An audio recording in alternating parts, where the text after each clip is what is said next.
Muito bom dia para todo mundo, muito bom estar aqui com vocês mais uma vez, falando de Espiritismo com vocês a partir de 6h30 da manhã de quarta-feira, trazendo mais um tema da Revista Espírita, no caso da edição de abril de 1860.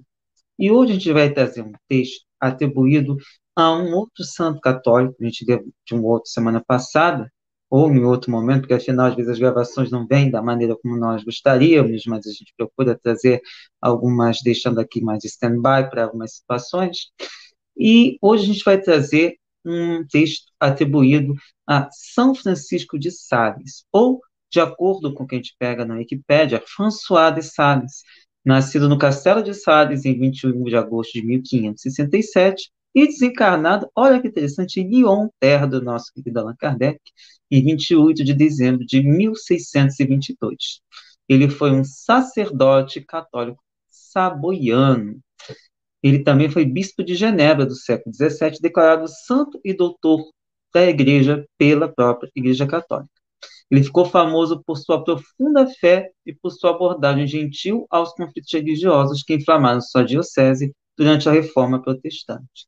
Ele escreveu também muitas obras sobre direção e formação espiritual, particularmente Introdução à Vida Devota e ao Tratado do Amor de Deus. Pelo que a gente pôde ver aqui na vida dele, um dos grandes trabalhos que ele procurou fazer foi tentar converter determinados indivíduos, especialmente calvinistas, para o catolicismo. E é claro que isso pode ter causado um determinado impacto, e é uma coisa interessante Kardec colocá-lo aqui, por dois motivos. Primeiro, Kardec sabia que estava lidando com uma grande perseguição e uma grande dificuldade de lidar especialmente com o clero católico, que era bem mais poderoso do que outras doutrinas religiosas na França. E uma forma, talvez, de enfrentar ou provocar seria pegar realmente textos produzidos ou atribuídos a essas figuras para esse trabalho de divulgação e de reflexão. E por isso mesmo, ele trouxe um texto intitulado Espiritismo, ou O Espiritismo, exatamente para que pudéssemos refletir sobre o porquê de nós termos uma doutrina como esta e com toda essa perspectiva, especialmente para quem aqui é espírita, entender um pouco melhor dessas situações. É claro que lembramos, é um texto do século XIX, com alguns aspectos muito delicados, e num momento também em que se procurava, de certa forma, dar um grau de identidade e também lidar com as dificuldades com relação às outras doutrinas que perseguiam ou não admitiam a existência de uma doutrina como a doutrina espírita. E aí nos diz Francisco de Sales: o espiritismo está convocado a esclarecer o mundo, mas necessita de um certo tempo para progredir. Uma pausa. Kardec não encerrou a doutrina nas próprias obras, mas também deixou orientações de como a gente poderia dar continuidade. O problema é que boa parte do que a gente tem pós-Kardec são opiniões muito contraditórias, muitas questões, muitas avaliações pessoais e muitas obras psicografadas que nós temos, inclusive, aos montes aí, mas que não passam por nenhum crivo, por nenhum cuidado. Vemos coisas bizarras, muitas vezes, e por isso que nós procuramos manter os critérios e as orientações de Kardec para poder separar o joio do trigo. E é claro que a gente tem dificuldades com algumas coisas ainda, como a gente ainda vai ver em outros momentos também aqui no caminho do Espiritismo, mas são reflexões que a gente procura estabelecer de maneira mais forte, mais adequada no Sejus, especialmente nas lives de terça-feira e nos grupos de estudo, em que a gente aprofunda esses debates de maneira mais tranquila, harmoniosa e respeitosa. Mas o Francisco de Sales diz o seguinte: o espiritismo existiu desde a criação, mas só era conhecido por algumas pessoas, porque, em geral, a massa pouco se ocupa em meditar sobre questões espíritas. Diga-se de passagem, mesmo espíritas não têm muita habilidade ou prática de meditar sobre as próprias questões, porque, no geral, a gente percebe que as pessoas gostam mesmo de ter as respostas prontas e voltadas para determinados aspectos que não necessariamente seria aquilo mais adequado para as nossas reflexões. Mas continuemos, porque afinal Segundo ele, se existiu desde a criação, estamos lidando com uma doutrina que independe, inclusive, da nossa própria existência, como espíritos encarnados, mas que transcende, então, a todos os ambientes, porque, afinal, de certa forma, a gente encontra aspectos espíritas nas mais diversas religiões. Aí, podemos dizer também nas mais diversas ciências e filosofias, como a gente poderá ver em outro momento, questões filosóficas ali envolvidas. E aí continua o Francisco de Sales. Hoje, com o auxílio desta pura doutrina, haverá uma luz nova. Deus não quer que deixar a criatura na ignorância.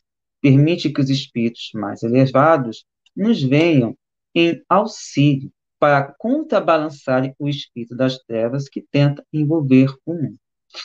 Então, aqui, ele coloca, de certa forma, que a doutrina espírita tem um aspecto divino. Mas a gente não pode esquecer que todas as doutrinas, e podemos também incluir ciências e filosofias, também têm aspecto divino, porque antes envolve a inteligência. É claro que a gente falta, muitas vezes, a ponte que reúna tudo isso. A doutrina espírita veio com essa proposta, mas, antes de mais nada, devemos nos lembrar que essas luzes dadas pela inteligência e que também recebem esses pingos de moralidade nos auxiliam a lidar com todas as situações com as quais nós precisamos lidar no nosso cotidiano. E continua o Espírito voltando. Sim, não podemos esquecer essa questão, que Deus não quer nos deixar nas ignorância, e por isso permite que os espíritos mais elevados venham ao nosso auxílio. E diz aqui que é para contrabalançar com o espírito das trevas, porque, de acordo com as palavras dos próprios espíritos, estamos num planeta de provas e de expiações. E estando nessas condições, é muito mais fácil deixarmos nos levar por todas as maldades, pensamentos impuros, mundanos, ou qualquer coisa que estimule o nosso sentir, nossos instintos, nossas vontades de tomar o que é o outro, o orgulho, o egoísmo, porque nós ainda temos isso pouco educado dentro de nós. E é a partir desse processo educacional que nós podemos estimular a solidariedade, a caridade, a humildade.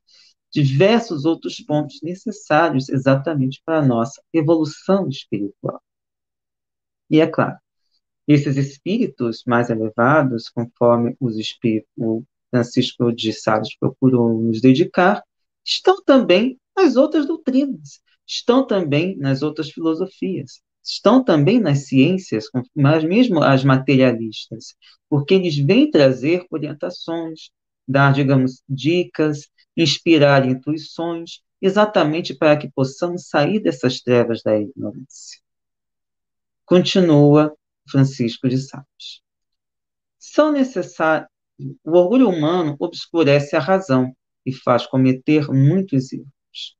E o que é o orgulho humano? Já são palavras minhas, nossas aqui, intuitivamente inspiradas também, senão essa vontade de nos acharmos maiores do que Deus, ou maiores do que qualquer outra coisa, sermos a última bolacha do pacote, né, que geralmente está quebrada, né? Mas, de qualquer forma, nos consideramos os maiorais, quando nós deveríamos olhar um pouquinho mais tranquilidade, com mais humildade, e não podemos nos esquecer que, acima de nós, há uma inteligência suprema, causa primeira de todas as coisas, que nós costumamos chamar de Deus dentro da doutrina espírita, mas em outras doutrinas recebem outros nomes. Algumas observam essa força de maneira antropomórfica e outras tentam até nem mesmo defini-la, como algumas doutrinas orientais. Mas, a rigor, é importante que a gente entenda que nada como se tivéssemos o poder divino de fazer tudo conforme a nossa vontade, nós certamente já teríamos nos matado há muito tempo, pois nós ainda somos muito materialistas. E é preciso que nós entendamos essa parte espiritual para que nós superemos esse terra a terra, superemos essas dificuldades. E é por isso que o Francisco de Sales continua. São necessários espíritos simples e dóceis para difundirem a luz e atenuarem todos os males. Ou seja, através da mansidão, da simplicidade e de outros valores que envolvem a humildade e a caridade, nós vamos conseguir mudar este mundo. Mas é claro, uma andorinha só não faz verão. É preciso que nós todos nos dediquemos a nos transformarmos internamente E também não nos esqueçamos de que não é uma transformação egoísta que vai mudar o mundo. É uma transformação que envolve o nosso lidar com nossos irmãos, que envolve a nossa maneira de ser e de lidar com todas as situações. Por isso, Francisco de Sales nos diz: coragem, persistir nesta obra, que é agradável a Deus, porque ela é útil para a sua maior glória, e dela resultarão grandes bens para a salvação das almas. E o que é a salvação, senão o alcançar do patamar mais elevado, que é de espírito puro, conforme nós temos na escala espírita? Vai acontecer amanhã? Certamente não, ainda temos muito a evoluir. Mas se não dermos o primeiro passo agora, nós vamos continuar amarrados, atados a grandes situações de difícil lidar, de difíceis condições, porque nós ainda estamos muito presos, amarrados no lamaçal do terra a terra. E é por isso que nós vamos sempre estar aqui, lutando para trazer esses aspectos e lembrando que somente com a justiça social nós vamos conseguir mudar este planeta. Não somente com uma reforma íntima egoísta ou uma alta educação que só olhe para o nosso próprio umbigo. Por isso que Francisco de Sales diz que é preciso agir, não somente internamente, mas é preciso agir externamente também. Para encerrar, lembramos que nós somos o Sejus, Coletivo de Estudos, Espiritismo e Justiça Social. E nesse momento, nós temos diversas frentes dentro dessas redes sociais e também grupos de estudo, especialmente no WhatsApp, para que nós possamos compreender como aplicar a justiça social no planeta. Às terças-feiras, nós temos lives no YouTube e no Facebook, para a gente trazer aspectos estudados durante a semana nos livros escolhidos pela comunidade do Sejus.